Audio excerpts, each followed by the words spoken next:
Salve galera, amigas e amigos conectadas e conectados no canal A Mil por Hora. Se hoje é quinta-feira, é dia de TBT, dia do fato marcante, aquela recordação em 2 e 4 rodas sobre o automobilismo, sobre a moto velocidade, seja no Brasil, seja no exterior. A gente sempre trazendo aqui nesse quadro um fato marcante.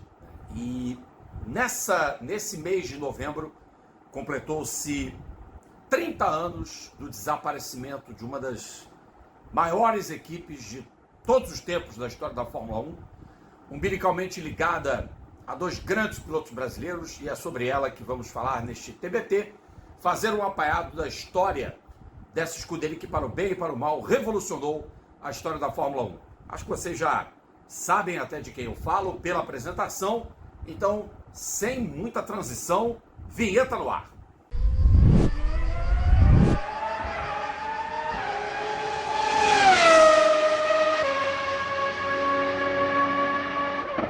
Muito bem, gente, eu sou o Rodrigo Mataro, comandante desta nave louca. Seja bem-vinda, seja bem-vindo a mais um TBT inédito nesta quinta-feira. Semana passada a gente não fez porque é aquela coisa, né? Brasileiro de kart em Londrina, aquela, sabe, tava muito afim de fazer vídeo e ficar em quarto de hotel e aquela coisa toda, então preferi me abster dos vídeos inéditos. Então estamos voltando nessa quinta-feira com conteúdo inédito para você que nos acompanha. Se você não nos acompanha, seja bem-vinda, seja bem-vindo. Já chega deixando seu like, ative o sininho para receber as notificações do nosso conteúdo, que inclui todos os TBTs, todos os mini com história, todos os nossos vídeos, as transmissões ao vivo. E nós vamos ter daqui a alguns dias o As Le Mans Series e, sobretudo, inscreva-se no A Mil por Hora, faça parte do clube de membros e colabore com o Pix, que vai aparecer no canto alto direito da sua telinha. Seja do seu computador, do seu tablet, do seu celular, da sua televisão, você pode fazer qualquer valor, ajudar os custos do canal. Muito bem, há 30 anos, no dia 13 de novembro de 1994, pouca gente podia prever que fechava-se ali o ciclo de uma das equipes mais vitoriosas de sua geração. Porque quando aquele campeonato acabou, essa equipe em questão, que deixaria a Fórmula 1 com um projeto de carro encaminhado, mas sem nenhuma condição financeira de colocar o seu modelo na pista para a temporada de 1995, essa equipe era apenas uma sombra do que já fora. E também durante esse período, que começa no final dos anos 1950, ela passou por inúmeros problemas. E nós vamos falar de algumas dessas situações que nortearam a história da Lotus, que em 94 disputava então a sua última corrida de Fórmula 1. Foram 491 GPs disputados no período compreendido entre os anos de 58 e 94, com a equipe britânica levando 7 títulos de construtores, que eram considerados absolutamente importantes, absolutamente decisivos, e 6 títulos mundiais de pilotos. A equipe imortalmente fundada por Anthony Collin Bruce Chapman, que tinha suas iniciais do seu sobrenome no escudo do Team Lotus, mas que não começou, evidentemente, como uma equipe de Fórmula 1. O Collin era um construtor de carros esportivos e, para tanto, ele montou as bases da Lotus em 1952 e seguiu assim com os seus modelos em pequena escala até 58, quando decidiu passar à Fórmula 1. Ele já fazia também carros esporte que disputavam as 24 horas de Le Mans em categorias menores, e aí vai para a Fórmula 1 em 58 e chega à primeira vitória em 60, não com a equipe oficial, mas sim com a equipe particular de Rob Walker, que tinha como trunfo, para o seu primeiro triunfo, um tal de Stirling Moss. Conhecem? Já ouviram falar? E já naquela época, a Lotus era um construtor de carros de corrida marcado por algumas situações polêmicas. Por exemplo, Alan Stacey teve o seu acidente fatal a bordo de um Lotus em Spa-Francorchamps. Também no Lotus, Stirling Moss sofreria o mais grave acidente de sua carreira, que o fez parar de correr. Então, já nesse tempo, meio que Colin Chapman era acusado de ser negligente na parte técnica, na parte de construção, na parte estrutural de segurança, para tentar fazer carros muito leves dentro do limite mínimo imposto pelo regulamento vigente da Fórmula 1. E aí ele encontraria já em 60 um grande aliado para tornar a Lotus uma equipe referência, uma equipe gigante na história da Fórmula 1, que foi o escocês voador Jim Clark. Clark venceu todas as suas provas de Fórmula 1 a partir dos anos 60 até 68, quando morreu numa prova sem importância de Fórmula 2 em Hockenheim, na Alemanha. Clark foi fiel a Colin, disputou 72 GPs, venceu 25 desses grandes prêmios, quer dizer, 79 vitórias da Lotus como construtora, praticamente um terço foram do Jim Clark. São números avassaladores. E o escocês voador não só foi bicampeão mundial de pilotos, com carros que o próprio Colin rompeu com os conceitos vigentes, porque primeiro já tinha se rompido o conceito do motor dianteiro através dos irmãos Cooper. E depois o Colin, ele aperfeiçoa a invenção, faz o carro charutinho, que é um modelo mais elegante, e onde Jim Clark guiava praticamente deitado. Então os Lotus 25 e 33 são exemplos de uma ruptura estética que entrou para a história da Fórmula 1, numa Fórmula 1 com uma cilindrada de 1,5 litro somente. Quando dobra-se diâmetro e curso dos pistões para se chegar à cilindrada limite de 3 litros, o Colin resolve também romper com os conceitos vigentes, apesar de ter dado furos na água. Os furos na água foram com a Lotus 43, com o motor BRM de 16 cilindros em H, exatamente feito para o campeonato de 66. Não obstante, ele tinha tido severas críticas, especialmente do Dan Gurney, quando fez o primeiro Lotus dele de Indy, para andar em Ozaki, o Lotus 34. E essas críticas, claro, se tornaram infundadas, porque em 65 o Jim Clark venceu a Indy 500 com o Lotus 38, com o motor Ford 4.2. Voltando à Fórmula 1, em 67, o Colin Chapman propõe outra ruptura. E aí ele é muito feliz quando ele acerta com Mike Costin e Keith Duckworth para receber os motores Cosworth 3 litros, com exclusividade no primeiro ano, que depois o Colin não conseguiria manter para 68, é bem verdade. E aí o Lotus 49 que ele desenha e concebe, ele é um carro que já concebido também em estrutura monocoque, com todos os modelos anteriores que eu citara, o 25, o 33 e o 43, foi outra inovação que o Colin fez com inspiração da engenharia aeronáutica. O Lotus 49 era um carro ainda tão ou mais elegante que o 25 e 33, também no formato charutinho, mas que permitia inovações aerodinâmicas e que o chassi desse carro funcionava como uma estrutura autoportante de motor, câmbio e suspensão traseira. Motor, câmbio e suspensão traseira eram acoplados ao Lotus 49. E isso fez desse carro um carro simplesmente brilhante da parte de construção, né? Na parte de você conceber um carro de corrida, ele era praticamente perfeito. E outra, Colin Chapman, com o apoio da Imperial Tobacco, que ainda existe, inclusive, traz para uma equipe de fábrica o primeiro patrocínio grande da Fórmula 1. Sim, a BRP, a British Racing Partnership, tinha tido a Yeoman Credit e a Lola, a UDT Laystall, mas eram patrocínios muito pequenos. No máximo você tinha o apoio da ESSO, da BP, alguma coisa de Goodyear, uma quantia dessas marcas, Castrol, enfim. Mas em 67, de 67 para 68, o Chapman descobre o veio. Depois da Gunston, que colocara numa prova em Kyalami a sua publicidade nos carros Brabham não oficiais, o Colin, para carros de fábrica, leva o patrocínio da Gold Leaf. E fica com esse patrocínio da Gold Leaf até 71, em Fórmula 1, em Fórmula 2 e Fórmula 3, porque ele fazia todas essas categorias.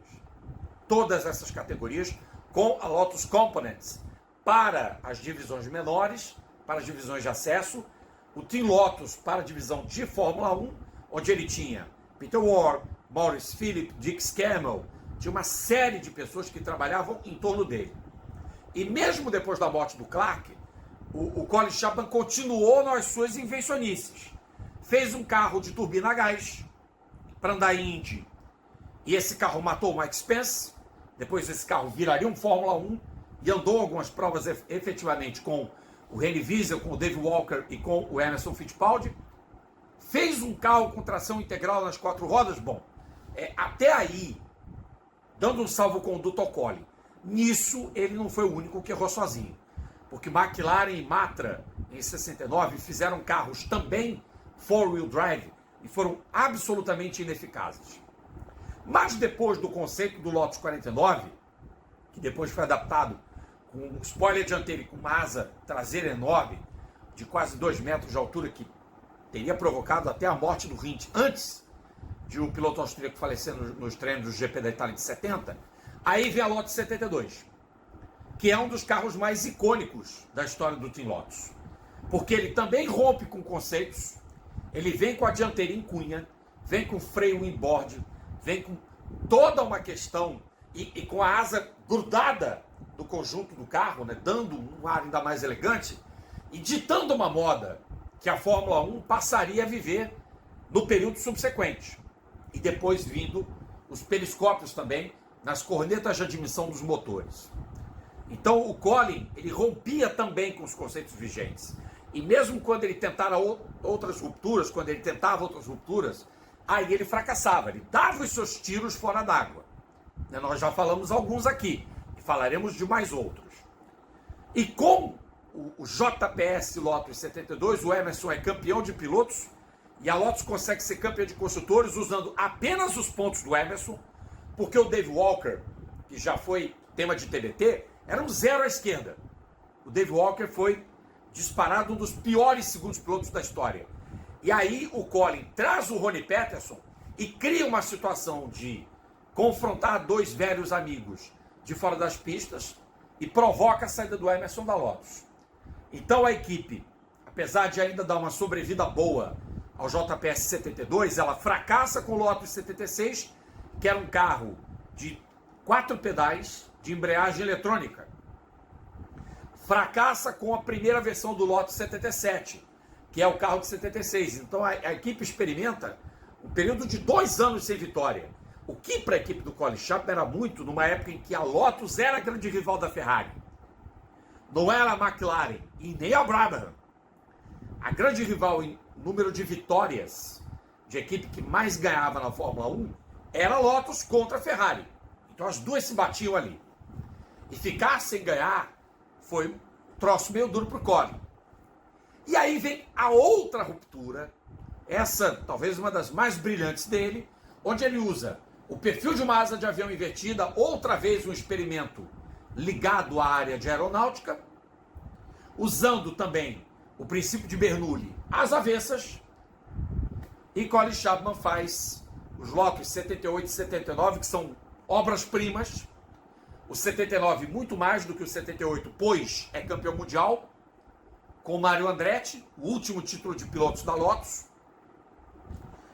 E esse carro gera diversos outros modelos que são inspirados nele.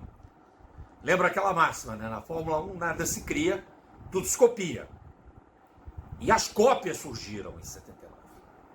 E Chapman tenta, para o ano de 79, a ruptura de conceito, onde ele previa um carro de corrida, ele projetou um carro de corrida dentro da altura mínima do regulamento, que não pudesse usar aerofólio, que era o Lotus 80, completamente carenado.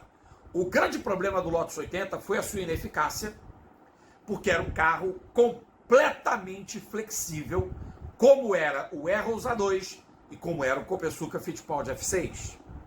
São exemplos de carro asa que foram grandes fracassos no ano de 79. E Colin Chapman engoliu o orgulho e teve que jogar o Lotus 80 no lixo. Daí ele faz os modelos convencionais, revela o Hélio de Angelis, é um grande mérito do Colin depois de ter rompido o compromisso com o Carlos Reutemann, que tinha assinado por 2 anos e não continuou para 80. Hélio de Angelis foi tirado da Shadow, fez um excelente teste em Paul Ricard, ficou com a vaga. E aí vem o Lotus 88, que é um carro ultra radical que Colin Chapman concebe com um chassi que se mexia com partes móveis, o que não era permitido pelo regulamento. A carenagem era acoplada a um sistema que, quando ganhava downforce, esse sistema fazia baixar o carro com molas macias e criava efeito solo, o que também era proibido pelo regulamento. O carro era genial, mas era duplamente ilegal. Primeiro, por gerar efeito solo. Segundo, por ter partes móveis. A ilegalidade do Lotus foi tão contestada pelas equipes ao longo de 81 que o Colin boicota o Grande Prêmio de San Marino, porque as equipes não queriam que o Lotus 88 corresse, e depois ele inscreve, com o respaldo do Real Automóvel Clube da Grã-Bretanha, o Lotus 88 em Silverstone. E aí, obviamente, as equipes são contra, e para o último treino, vieram para ele: ou você vai dentro da regra, ou você está fora e nós te tiramos da corrida. Tanto que para aquela prova, de última hora, o Hélio de Angelis consegue um lugar à justa na última fila e o Nigel Mansell não se classifica. Para vocês verem o tamanho da encrenca. E aí a Lotus experimenta os seus últimos dias de glória com o Chapman ainda vivo, porque ganha em 82 com o Hélio de Angelis, e em 8 de dezembro de 82 o Chapman morre em circunstâncias estranhíssimas, até hoje elas são estranhas, morre aos 54 anos de idade. E quando digo que as circunstâncias são estranhas, é porque a Lotus estava também entranhada no escândalo de um carro de aço inoxidável chamado DeLorean, o DMC-12, o carro usado como Time Machine, a máquina do tempo em De Volta para o Futuro, o lendário filme com o Christopher Lloyd e o Michael J. Fox, do Doc Brown, do Marty McFly, enfim. A Lotus já não andava bem das pernas. Tinha feito um acordo comercial com um sujeito, um picaretaço chamado David Thiem, da Essex. E esse acordo foi para substituir exatamente a John Player Special, que tinha saído em 79 e voltou em 81, junto à cervejaria Courage, a Penthouse, ainda com a Essex por ali, mas a Essex sairia para 82. Então o Colin tinha uns acordos meio nebulosos. Ele estava envolvido também no projeto do DeLorean e provou-se a fraude do projeto de John DeLorean, que foi corroendo,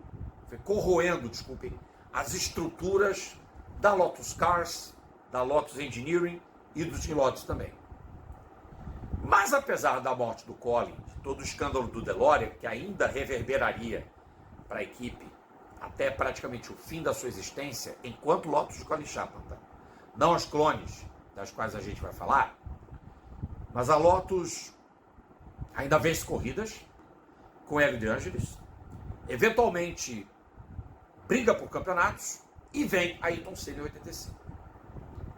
Com a Ayrton Senna até 87, quando a Lotus sai do preto e dourado do John Player e entra o amarelo da Camel, a Lotus viveu seu último suspiro de glória, com Peter Warr, com Gerardo Caruso, ainda com uma equipe razoavelmente bem azeitada. E a Lotus também toma decisões erradas no meio do caminho, como investir num sistema de suspensão ativa, sabendo que a equipe não dispunha de meios orçamentários para isso. E para 88, com a ajuda da Honda, a Lotus contrata o Piquet, Nelson Piquet, então bicampeão, que seria tricampeão mundial. No fim de 87, ele leva o número 1 para a Lotus, e aí o Gerardo Caruso erra a mão no projeto.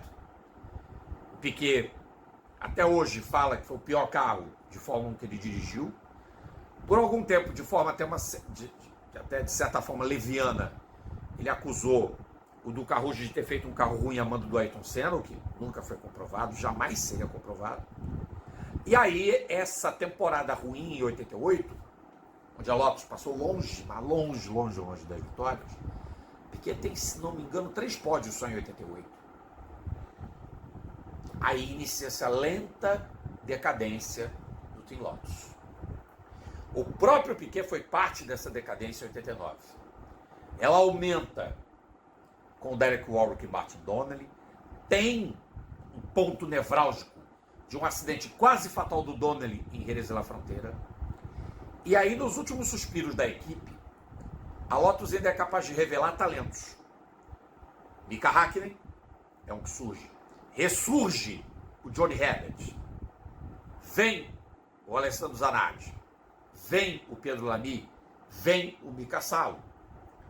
Mas a Lotus já tinha problemas administrativos e, embora tenha conseguido fazer um bom carro ali pelos idos de 92 e 93, 93 inclusive o carro tinha suspensão ativa, para vocês terem uma ideia. O tombo em relação a 94 é muito grande. O interventor da Lotus é o David Hunt, irmão mais novo do James Hunt, que foi um piloto mediano para medíocre. E ele é quem tenta salvar a Lotus de todas as formas possíveis e imagináveis da falência iminente. E a prova de que a Lotus precisava de grana, as provas, na verdade, foram dar lugar para Philip Adams andar por $500 mil e fazer uma troca envolvendo o Johnny Herbert e o Eric Bernard, onde o Johnny Herbert pegou o lugar do Joe Verstappen e do J.J. Leto na Benetton. O Eric Bernard era da Ligier, foi para Lotus em Jerez da Fronteira, numa corrida que o Herbert fez pela Ligier, do carro número 11, do carro número 12, desculpem. E depois o 12 é entregue para o Mika Salo, que estava no limbo, no Japão. Foi descoberto pela Lotus, que tinha também patrocínios orientais. E o carro de 94, o 109C, era uma autêntica coxa de retalhos em termos de pintura, em termos de design. Não lembrava em nada a velha Lotus. E aí, para 95, a situação da equipe tornou-se inviável e o jeito foi fechar as instalações do castelo de Ketteringham Hall, em Norfolk. Apesar de o Lotus 112, o carro planejado para o campeonato de 95, já estar em túnel de vento, com maquete sendo desenvolvida. Depois, claro, iria para o autoclave, para ficar pronto, mas a Lotus não tinha garantia financeira, não tinha motor confirmado para 95, não tinha piloto, não tinha nada. C'est fini. A Lotus encerrou as suas atividades como equipe de Fórmula 1 sem nenhum ponto marcado. Foi a única temporada da história do Team Lotus em que a criação imortal de Colin Chapman, repito, com 79 vitórias em 491 grandes prêmios disputados, marca de 6 títulos mundiais de construtores, que levou pilotos a serem campeões mundiais, um total de 7 campeonatos, sendo 2 do Jim Clark, 1 do Hill, 1 do Emerson, 1 do Hint, 1 do Mario Andretti, aliás, 6 títulos de pilotos, 7 de construtores. 5 pilotos diferentes foram campeões mundiais pela Lotus. A última vitória da equipe é o GP de Detroit de 87. Vejam que, a partir daquela data, a Lotus ficou até o fim da sua existência sem ser sequer segunda colocada. Talvez tenha sido até em Monza, acho, com o Senna 87, mas de 88 para frente, P2 nem pensar. Pódio só como terceira colocada. Que coisa triste. E aí foi o fim. A Lotus, como a gente conheceu, acabou a equipe de Fórmula 1. A marca Lotus de carros de rua ainda existe. É de um grupo chinês, é da Geely. E os carros são eventualmente comercializados. E inclusive na própria China não se usa o nome Lotus. Ainda tem esse detalhe. A Lotus chegou a ser, essa Lotus de carros, chegou a ser adquirida pela General Motors. Não obstante, o Lotus Elise GT1, que correu Fiat GT, tinha motor Chevrolet, e foi absorvida pelo grupo Malawi Proton antes de ser comprada pela Geely. E aí vieram as Lotus dos anos 2000, aquela do Tony Fernandes, a Lotus Malawi, a Lotus do Genie Capital, que absorveu a Renault, e uma série de outras, da Indy, da World Series by Renault, da Fórmula 3000, do FIA WEC. Então, rolou aí uma série de clones Lotus. Mas a marca imortal de Anthony Colin Bruce Chapman, para mim, e para muitos especialistas e para muitos fãs da categoria, faleceu, viu seu fim em 13 de novembro de 94. Portanto, há 30 anos. E é ainda uma marca de suma importância do automobilismo. Sinônimo de título, sinônimo de tradição. Eu diria até que a Lotus, durante grande parte de sua existência, foi a maior equipe britânica da Fórmula 1. Maior que a Brabham, maior que a Williams, maior que a McLaren, maior que a Cooper, maior que a BRM. Todas elas, todas elas basicamente tiveram seus períodos de decadência. A Williams está mergulhada numa crise sem precedentes. A McLaren teve graves problemas e se reergueu. E 2 vezes a McLaren teve problemas. Tá? Final dos anos 70, quando ela era considerada falimentar, o Ron Dennis saneou a companhia, pegou e trouxe de volta. Depois, ao vendê-la para o grupo árabe, a McLaren também teve seus problemas. Mas segue sendo uma equipe de grande tradição.